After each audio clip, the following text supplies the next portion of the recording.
Sa Eastern Samar, 166 ka mga pamilya gikan sa labing layong dapit sa barangay sa lungsod sa oras nakarawat og mga relief goods og school supplies gikan sa kapulisan ug sa lokal nga kagamhanan mismo.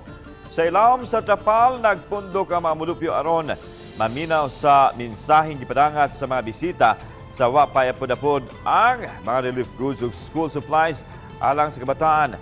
Matod ni Police Lieutenant Colonel Romel Sisista, Deputy Provincial Director for Police Community Relations, nga 166 tanan ka pamilya ang nagkarawat og mga relief goods. Samtang 50 usab ka mga putos ang yapod-apod nga supplies alang sa kabataan nga nagtungha sa kinder o grade 1. Miuban usab ang mga medical staff sa Rural Health Unit sa lungsod aron mabakunahan ang mga mulupyo nga gustong magpabakuna sa batok sa COVID-19.